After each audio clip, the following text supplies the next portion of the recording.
আসসালামু আলাইকুম। সবাই কেমন আছেন? আশা করি সবাই অনেক ভালো আছেন। আজকের একটি নতুন ভিডিও নিয়ে চলে আসলাম।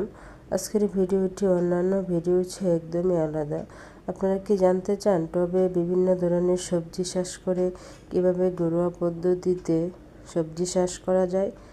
আজকে এরকম একটি সহজ পদ্ধতি দেখাবো যেটি সবারই ঘরে থাকে। এটি দিলে দেখবেন সবজি গাছে প্রচুর পরিমাণে সবজি হবে। তাহলে পুরো ভিডিওটি সম্পূর্ণ দেখতে হবে, তাহলে বুঝবেন কিভাবে ঘরোয়া পদ্ধতিতে সবজি চাষ করা যায়। এমন একটি গোপন কৌশল দেখাবো যেটি করলে গাছে প্রচুর পরিমাণে ফলন পাওয়া যায়।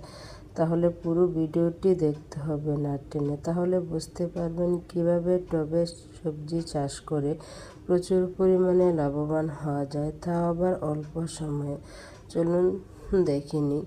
আপনাদের চাল কুমড়া গাছ যখন এরকম ঝালনায় উঠে যাবে তখন আপনারা কি করবেন? প্রথম যে শাখাটি আছে এটিকে এভাবে হাত দিয়ে ভেঙে দিতে হবে। এটি হচ্ছে 3G কাটিং।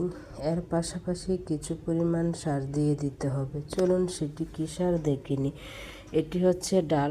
ডাল প্রত্যেকের বাড়িতে থাকে। ডাল দেওয়ার পর আমরা ডাল দেওয়ার পানি ফেলে দিই সেটি বেসিনে। সেটি ফেলে না দিয়ে কিভাবে গাছে ব্যবহার করতে হয় চলুন দেখে নিই।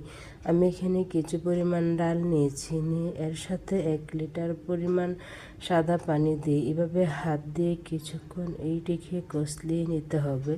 এটি বেশ কিছুক্ষণ সময় ধরে কষলিয়ে নিতে হবে। এটি কষলানো হয়ে গেলে আরেকটি পরিষ্কার পাত্র নিয়ে নিতে হবে। আমি এখানে একটি পরিষ্কার বালতি ব্যবহার করেছি। এটি দিয়ে এর সাথে ডাল দেওয়ার পানিটি ঢেলে নিতে হবে। এটি নিয়ে নিতে হবে। আপনারা প্রথম যে ডাল দেওয়ার পানিটি আছে সেই পানিটি নিতে হবে। ডাল দেওয়ার পানিতে রয়েছে প্রচুর পরিমাণে পটাশিয়াম, ক্যালসিয়াম, যা গাছের বৃদ্ধিতে প্রচুর সাহায্য করে। ডাল দেওয়ার পানিটি নেওয়া হয়ে গেলে এর সাথে দিয়ে দিতে হবে আরও কিছু পরিমাণ সার। চলুন দেখে নিই। সেটি হচ্ছে সবগুলি ঘরোয়া পদ্ধতি। এখানে আমি আরও 1/2 লিটার পরিমাণ চা পাতা গোলানো পানি ভিজিয়ে রেখেছিলাম। এই দ্রবণটি এটির সাথে মিক্স করে নিব।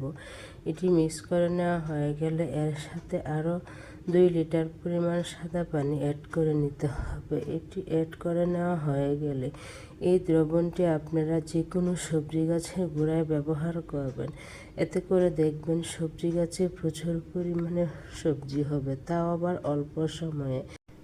যে কোনো সবজি গাছে সার দেওয়ার আগে অবশ্যই আপনারা গাছের মাটি একটি নিড়ানি দিয়ে চারদিকে গাছের মাটি আলগা করে নিয়ে তখনই আপনারা যে কোনো সবজি গাছে আপনারা সার দিয়ে ব্যবহার করবেন। আমি যে দ্রবণটি আপনাদেরকে দেখিয়ে দিয়েছি এটি আপনারা মাসে 2 বার গাছের গোড়ায় ব্যবহার করবেন। এতে করে দেখবেন যে কোনো সবজি গাছে প্রচুর পরিমাণে ফলন পাবেন, তাও আবার অল্প সময়ে।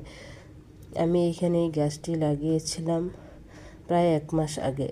দেখুন আমার গাছে এরকম সার ব্যবহার করাতে আমার গাছে কি সুন্দর গ্রোথ হয়েছে। আপনারা চাইলেও এভাবে ঘরোয়া পদ্ধতিতে ছাদে বা টবে যে কোনো জায়গায় আপনারা এরকম সবজি রোপণ করতে পারেন। তাহলে দেখবেন কিভাবে প্রচুর পরিমাণে ফলন পাওয়া যাবে, তাও আবার অল্প সময়ে।